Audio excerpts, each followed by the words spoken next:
خوش آمدید ناظرین ایک بار پھر پروگرام صبح ہدایت میں، اور پروگرام کے اس حصے میں اب آپ کی باری ہے، آپ شامل ہو سکتے ہیں۔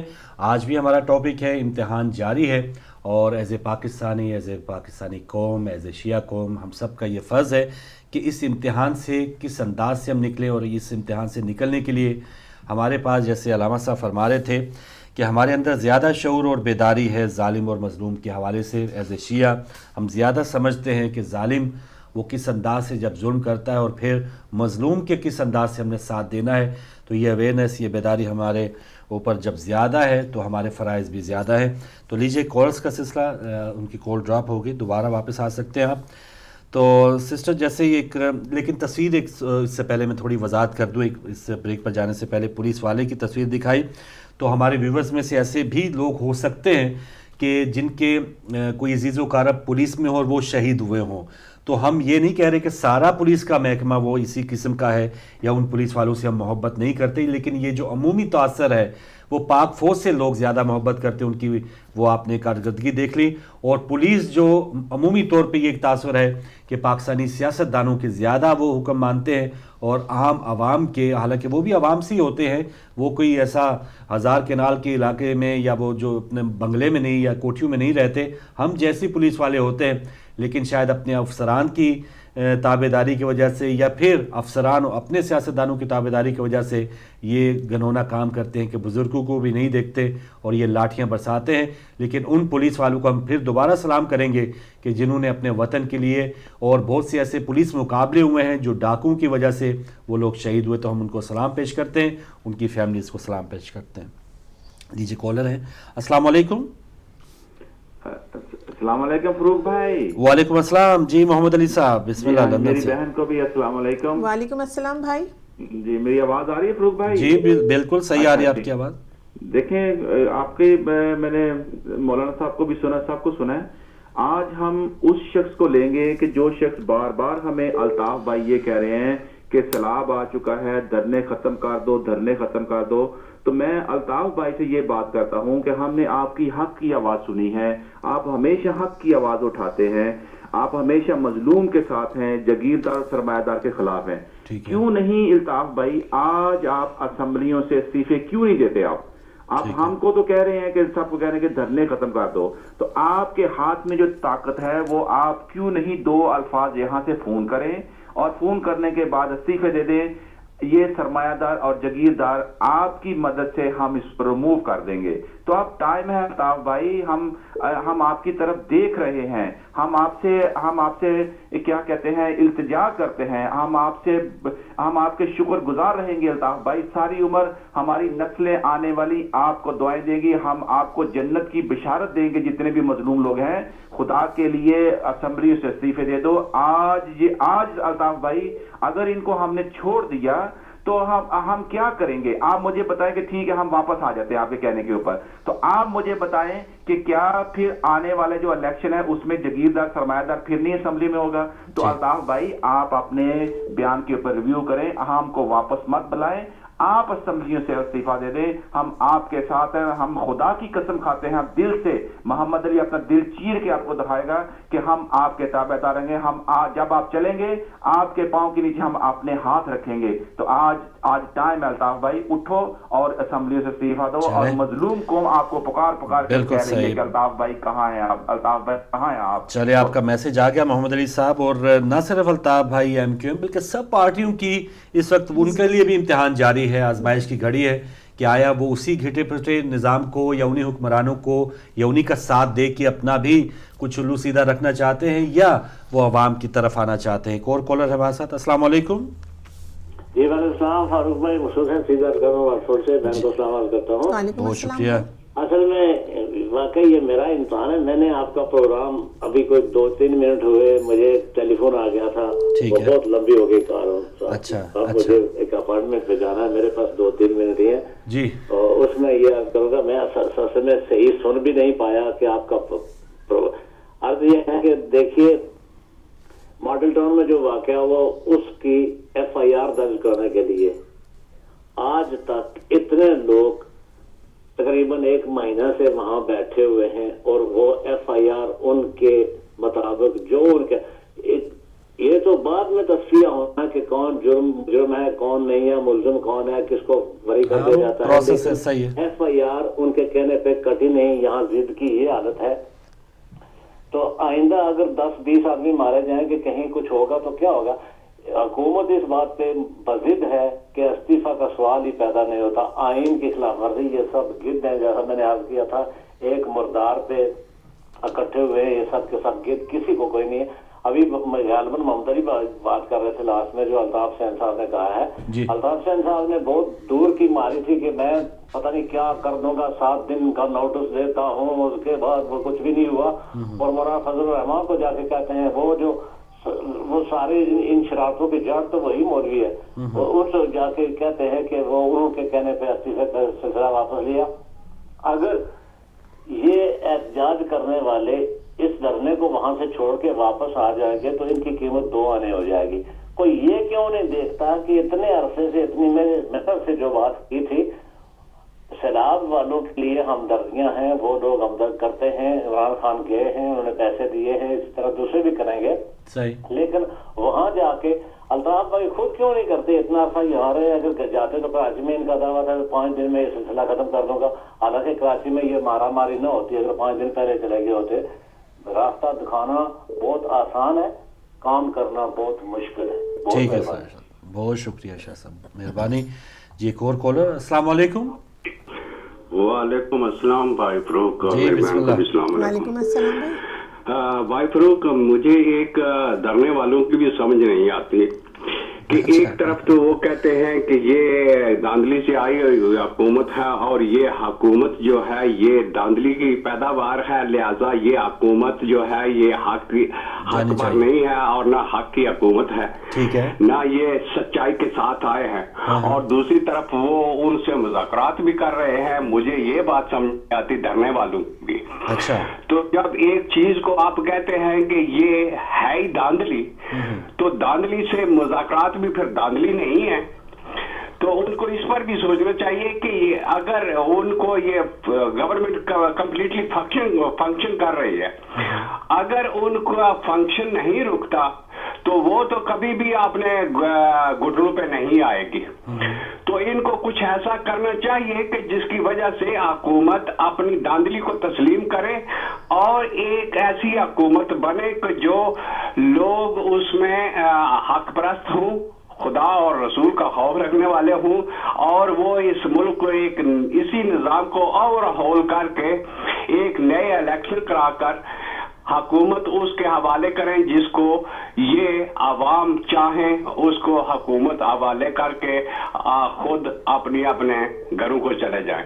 جب تک یہ نہیں ہوگا. دوسرا یہ کہ اوور ہال جوڈیشری سسٹم جو ہے نا وہ نیچے سے لے کر اوپر تک ہر کالی بھیڑ کو وہاں سے نکالنا پڑے گا ان کو.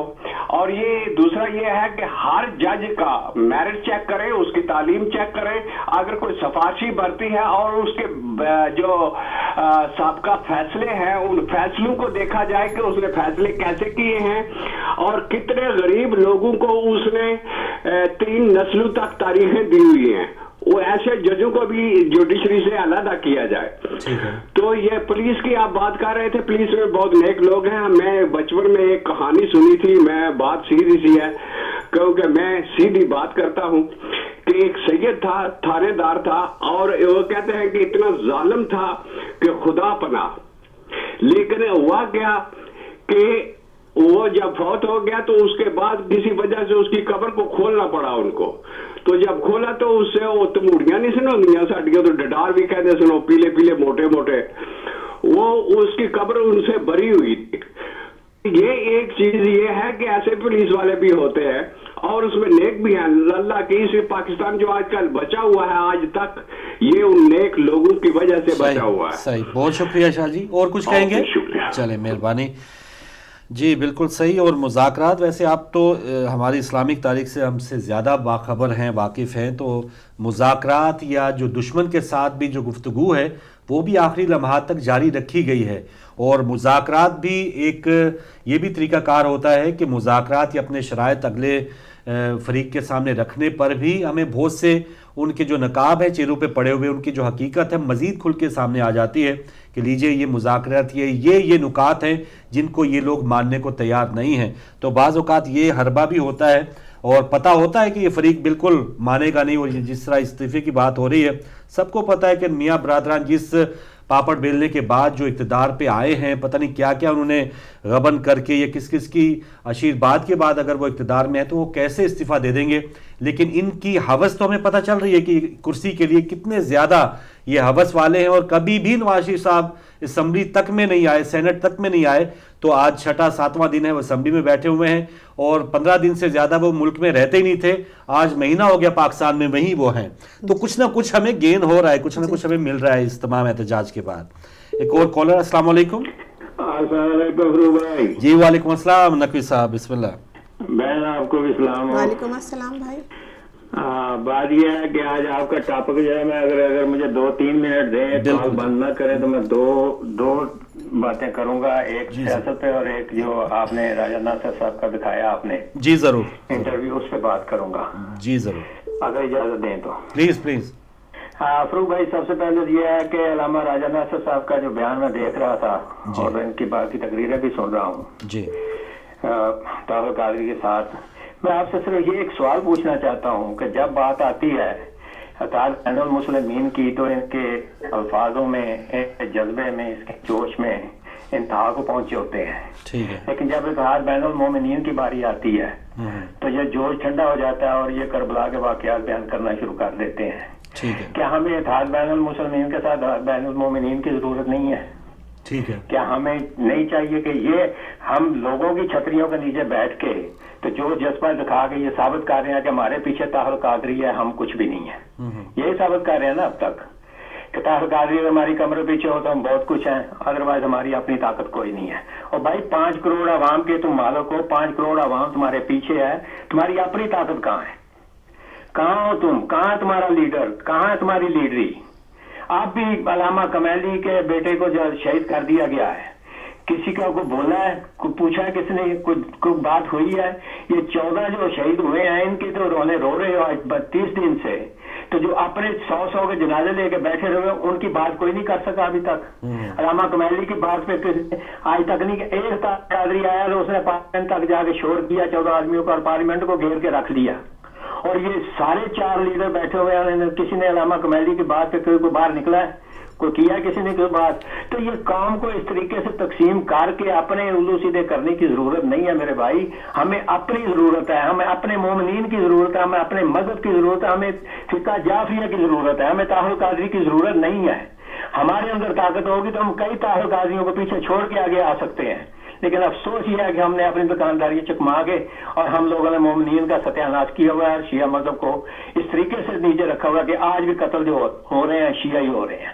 تو خدا کے لیے ایک ہو جاؤ گے, لیڈر ایک بنا لو گے تو طاہر قادری جیسے 10 آپ کے پیچھے ہوں گے نہ کہ آپ ایک طاہر قادری کے پیچھے لین بنا کے کھڑے ہوئے ہو گئے یا فضل الرحمان کے پیچھے کھڑے ہو رہے ہو. یہ چھتریاں چھوڑ دو, اپنی چھتری بناؤ اور اپنی چھتری میں طاقت پیدا کرو.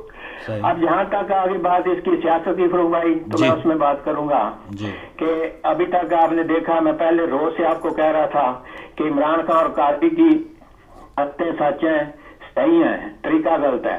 آج مجھے بتاؤ کہ مذاکرات نہیں ہو رہے, مذاکرات پہ بات نہیں ہو رہی, کیا یہ مذاکرات پہلے روز نہیں ہو سکتے تھے؟ اب مجھے بتاؤ کہ ان کا آخری ہدف تو یہ تھا نا ہم اسلام آباد جائیں گے, یہ اسلام آباد بھی چلے گئے, اسمبلی پارلیمنٹ کو بھی گھیر لیا, وزیر اعظم کو گھیر لیا, اب اس کے بعد کیا ان کے پاس رہ گیا؟ سارے ہدف ان کے پورے ہو گئے, لیکن بات تو وہاں کی وہیں کھڑی رہی, مذاکرات تو پھر آنا پڑا انہیں.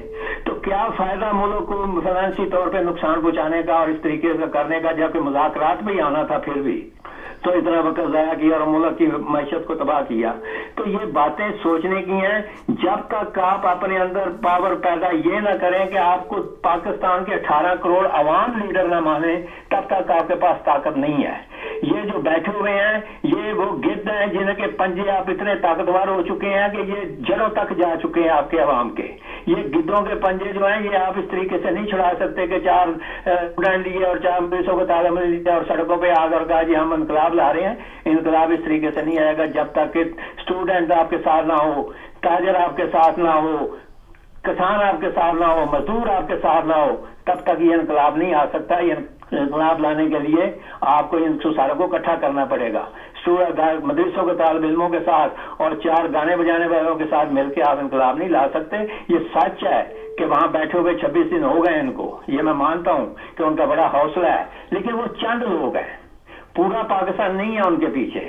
پہلے پاکستان کی عوام کو اکٹھا کرو، پاکستان کے عوام جب سڑکوں پہ آ جائیں گے پورے پاکستان میں تو ان کو یہ اڑ جائیں گے، تنکے کی طرح اڑ جائے گی ساری چیزیں۔ لیکن صرف کیا ہے کہ چند آدمی لے کے آپ اسلام آباد 26 دن سے بیٹھے ہوئے ہیں، کوئی سننے والا نہیں، کوئی پوچھنے حال نہیں ہے، اور بات وہیں کی وہیں ہے۔ مسئلہ پرنالہ جو لگایا تھا وہ وہیں کا وہیں ہے، پرنالہ نہیں ہٹ سکا ان سے، نہ ہٹا نہ وہ ہٹائیں گے وہ، کیوں؟ اس لیے کہ نظر آ رہا ہے کہ آخر پھر مذاکرات ہی ہوگی اور پھر کمیٹیاں ہوں گی، پھر بات ختم کی جائے گی اور مسئلہ وہیں کا وہیں رہ جائے گا۔